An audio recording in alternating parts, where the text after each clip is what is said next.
La bestia de la gruta, de Howard Phillips Lovecraft. La lapidaria conclusión que lentamente había ido ganando terreno en mi espíritu confundido, pero aún renuente, de pronto se convertía en una certeza terrible. Me había perdido. Estaba total e irremediablemente perdido en los laberintos interiores de la gruta del mamut. Había probado ya todos los caminos posibles, sin que mi esforzada vista hubiese podido distinguir referencia alguna que me sirviera para encontrar el rumbo hacia la salida. Era evidente que ya nunca volvería a ver la luz del sol, que ya no recorrería las encantadoras colinas y valles del mundo exterior, tan cercano y tan lejano a la vez. No me quedaba ninguna esperanza. La única ayuda posible eran los resultados de toda una vida dedicada al estudio de la filosofía, vocación que en esos momentos me permitía mantener una actitud desapasionada. Conocía infinidad de testimonios acerca del irracional frenesí que se desataba en víctimas de situaciones como la mía. No obstante, yo conservaba, desde el momento en que advertí que me había perdido, una fría calma. Antes aún, recuerdo la serenidad con que barajaba la posibilidad de estar excediendo los límites razonables de una exploración normal en la gruta. Consideraba que si tenía que morir, esa gigantesca caverna podía ser una tumba tan buena como la que podría ofrecerme el más prestigioso de los cementerios. Esa idea contribuía a aumentar mi calma. Tenía muy en claro que la causa final de mi muerte sería el hambre. En circunstancias parecidas, muchos enloquecían y se autodestruían, pero sabía que en mi caso esto no ocurriría. Nadie debería ser culpado de mi muerte, ya que por mis propios medios y sin que nadie lo notara, me había separado del grupo de turistas que recorría la gruta. Luego de deambular por más de una hora por los desolados pasadizos de las cavernas, tuve que admitir que me era absolutamente imposible volver a encontrar a las galerías que había transitado al apartarme del grupo. La luz de la antorcha comenzaba a debilitarse. Poco más y quedaría sumido en la espesa oscuridad de las entrañas de la tierra. Quieto e iluminado por la chisporroteante luz, traté de imaginar cuáles serían exactamente las circunstancias de mi inminente fin. Me vinieron a la memoria los relatos que había oído en la comunidad de tísicos, los que venían a vivir a la gruta para curarse con el aire puro, tranquilo, siempre igual de temperatura que se respiraba en las profundidades y que, sin embargo, hallaban una muerte extraña y espantosa. Había contemplado los escombros de sus precariamente construidas viviendas, pero ahora me preguntaba, ¿cuáles serían las consecuencias sobre una persona saludable como yo, del hecho de permanecer durante un periodo prolongado en semejante inmensidad silenciosa y subterránea? Me dije, no sin un toque de humor negro, que si el hambre no apresuraba el desenlace, esta era una buena ocasión para comprobarlo. La extinción de los últimos resplandores de la antorcha me empujaron a una nueva revisión de todos aquellos indicios que pudieran significar una presunta vía de escape. De este modo, concentrando toda la capacidad de mis pulmones y garganta, comencé a gritar animado, otra vez por la esperanza de que el guía pudiera llegar a oírlos. Sin embargo, tenía la íntima convicción de que todo aquello era inútil, que mi voz ampliada, repetida, distorsionada, se diluiría finalmente contra las infinitas paredes del laberinto sin que nadie la oyera. Al cabo de un momento, en medio del silencio y la oscuridad, un estremecimiento me llevó a aguzar al máximo la atención, puesto que por un momento me había parecido oír en el suelo el resonar de unos pasos que se acercaban. ¿Tan sencillamente iría a resolverse mi extravío?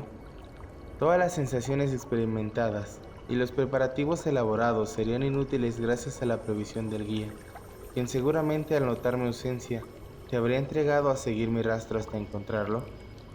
Invadido por estas tranquilizadoras reflexiones, me disponía a reanudar los gritos para abreviar el trabajo del guía, cuando súbitamente el regocijo se me congeló en el corazón, tal vez como consecuencia del absoluto silencio que imperaba en el lugar.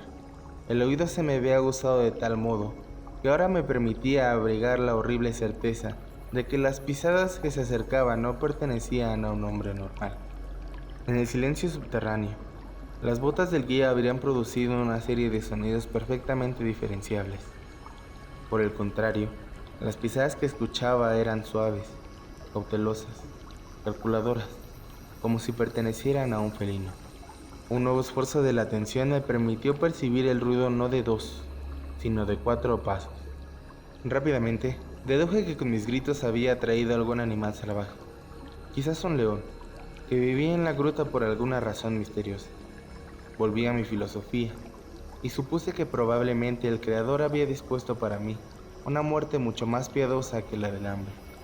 Contra mi voluntad, el instinto de conservación vivió dentro de mí, y pese a que sabía que cualquier resistencia me conduciría a un final más terrible, decidí que no me entregaría sin luchar.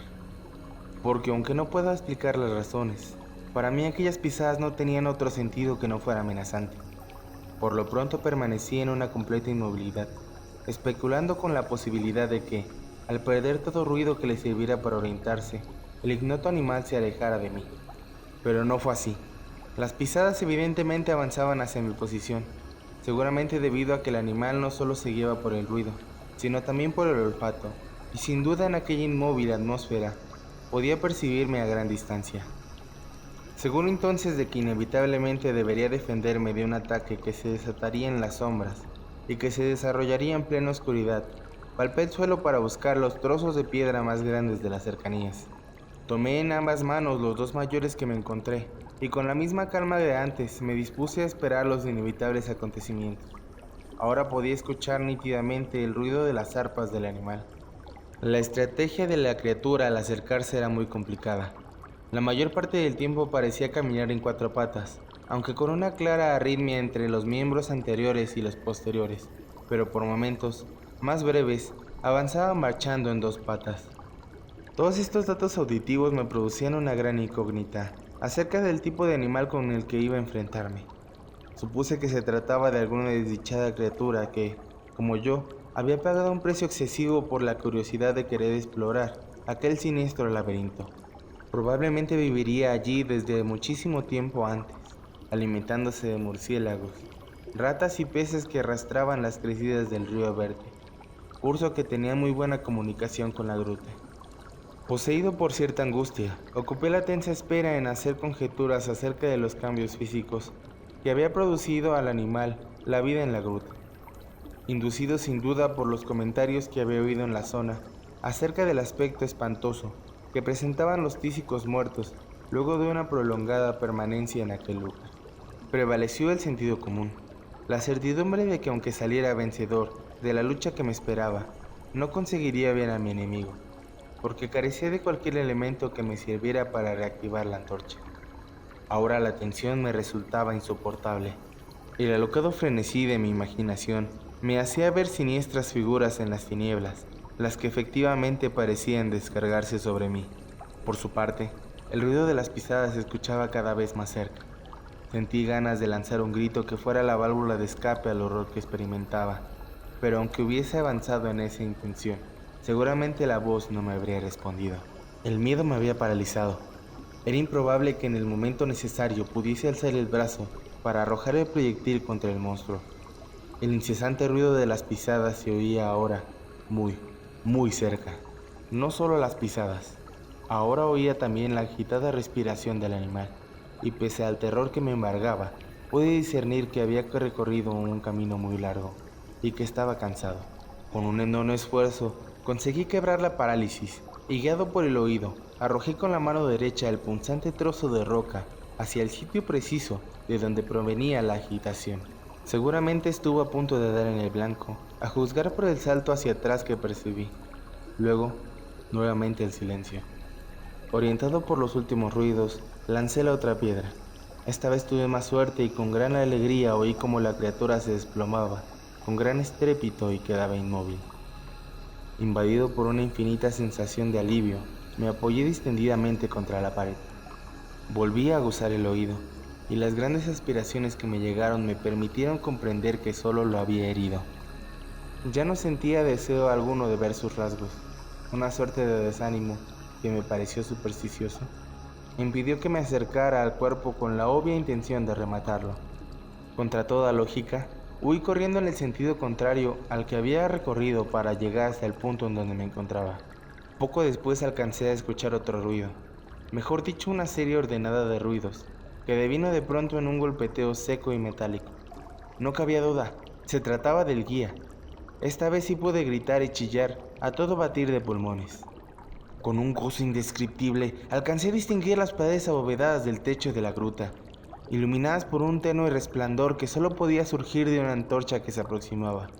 Corrí con todas mis fuerzas hacia el resplandor y casi sin sentido me encontré tendido a los pies del guía, abrazando sus piernas y olvidado de mi tradicional circunspección y orgullo, contándole entre sollozos la terrible experiencia que había vivido y derramando sobre él una grosera gratitud.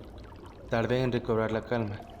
Al llegar a la entrada de la gruta, el guía había advertido mi ausencia, por lo que orientado por su conocimiento del lugar, se había entregado a inspeccionar todos los corredores y pasadizos, tomando como punto de partida el sitio donde me había visto por última vez. Tardó 4 horas en encontrarme. El reencuentro había llegado al final. Reconfortado por la antorcha y por su compañía, recordé la extraña criatura que había dejado tendida en la oscuridad. Una morbosa curiosidad me llevó a sugerirle que fuésemos a inspeccionar de qué tipo de animal se trataba. Así volvimos sobre mis pasos, buscando el sitio del inquietante encuentro. Rápidamente descubrimos en el suelo un cuerpo blanco, de una blancura mayor que la de la piedra del suelo.